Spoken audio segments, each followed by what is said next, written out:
forward. So let's talk about today's wide area technologies. 2G, 2.5G, 3G. All right, so we have some information here. 3G, which is both WCDMA and UMTS, and CDMA 2001X. 477 million subscribers, and that's up from 277 million 6 months ago. Now, let's put that in perspective. Worldwide, with 2G, 2.5G, and 3G, there are 3 billion subscribers. Okay? So 3G is just starting, really. And there's 24 device vendors which have launched 69 new devices in the last 12 months. There are 3 types of 3G systems.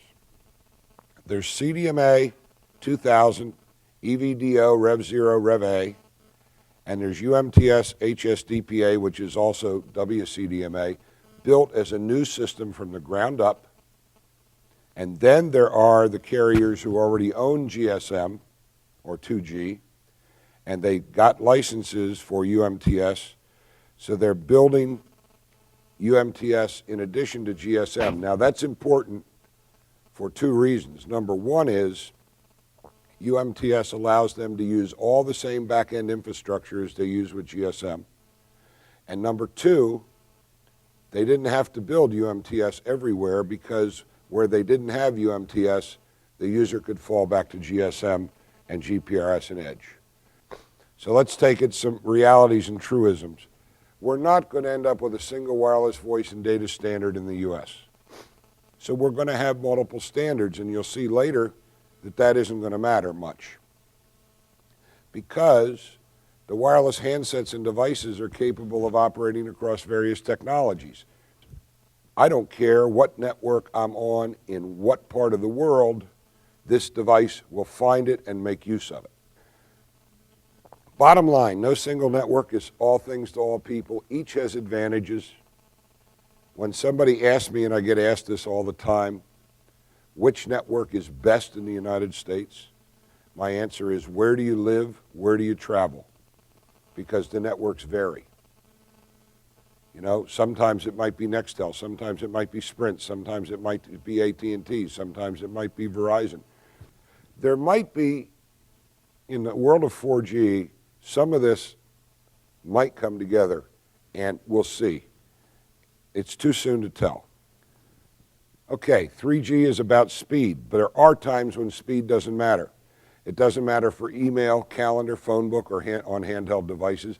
It does matter if there's an attachment on my email and I want to open that attachment. What it does matter for is notebook computers, browsing the web, using a virtual private network to connect back to corporate information stores. It matters a lot for audio and video downloads, mobile TV, navigation and other graphic-intensive applications, and interactive games. This is all the future, and that's why we have the 3rd generation networks. The much-touted iPhone uses 2.5G technology with an average data speed of 70 to 120 kilobits per second, as opposed to the AT&T 3rd generation, which is 300 to 600 kilobits per second. We all know there's going to be another 2nd iPhone and a 3rd iPhone and a 4th iPhone, and they'll fix that over time, I'm quite sure. So let's look at data speeds. 2.5G networks, GSM, GPRS, 20 to 40 kilobits a second. Edge, which is the next upgrade, 70 to 120 kilobits. CDMA 1X, 50 to 120 kilobits. Dial-up speeds are a little bit better. High-speed data available today, Verizon Wireless, 400 to 800 kilobits per second with Rev 0. Rev A is 600 to 1.2 megabits. Now this is download speed, it's not upload. Sprint has the same network.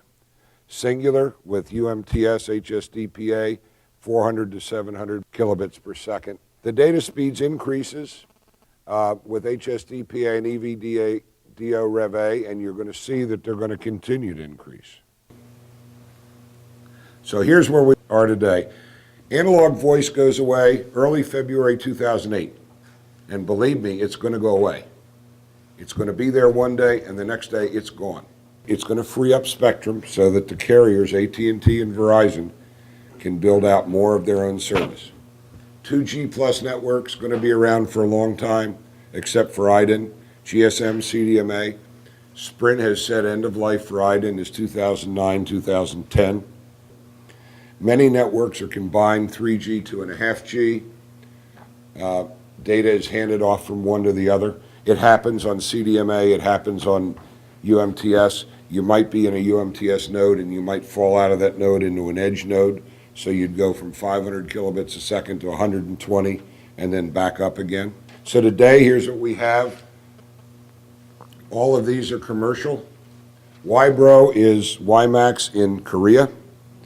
WiMAX is now theoretically commercial. IP Wireless is commercial, although it's now owned by NextWave. And Flareon is commercial, but it's now owned by Qualcomm. Here's where we're going. HSUPA is increasing the uplink speed, and it will be available in 2008.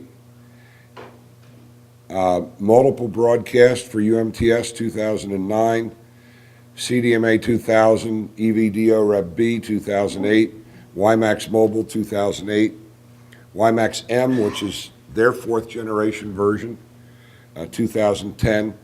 Long-term evolution, there is no 4G. The GSM UMTS community said we're not building 4G, we're building long-term evolution. So the CDMA community said, well, we're not going to build 4G either. We will build UMB, Ultra Mobile Broadband. So that's what we're going to have. And WiMAX said we're going to build WiMAX M. So that's what the terminology is going to be going forward.